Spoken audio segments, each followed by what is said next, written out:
We've been covering Denny Hamlin and Ryan Newman all week. How is Denny feeling about his chances of winning the championship from the 8th spot tomorrow? You can sense the confidence coming from Denny Hamlin and his team, and it really began yesterday afternoon when they got behind the wheel of that race car and it started practicing. Immediately responded. It was fast right off the truck.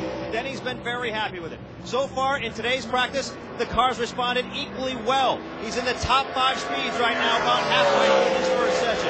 Denny knows going into the race on Sunday, he's got a car not only capable of winning the championship, but also one capable of winning the race.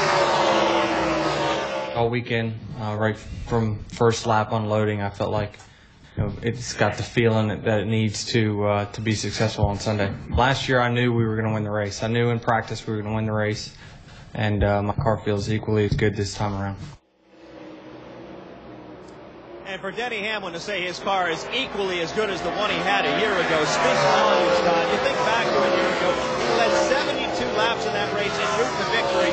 One of 2 victories he has here at Homestead. He feels pretty good about it here today. As for what they're working on in practice, the one thing they're most concerned about is taking off early in a run. They compared that to yesterday to the guy they think is going to be the guy to beat. That would be Kevin Harvick. They felt like they were a little bit off in that regard, so that's going to be the concentration today during practice.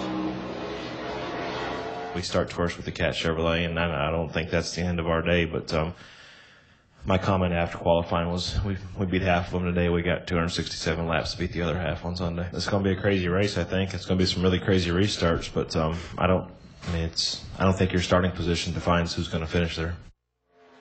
That was actually Ryan.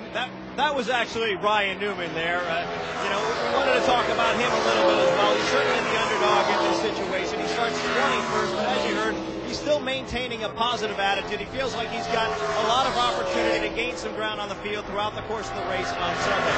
So far, though, in this practice, Todd, he's encountered some problems. They had to make a minor repair to what they call the right front bead blower, which is essentially a fan that cools the tire so that the tire where it mounts to the wheel does not melt and cause a problem. They repaired that. He's back out of the racetrack. Still, though, he trails his championship competitors. Of the 4, he's the slowest right now on the track. It is very noisy there. Take some BC powder. I'm sure you've got a headache. Mike Massaro down in Homestead. Now let's send it over to Lisa and Ricky Craven.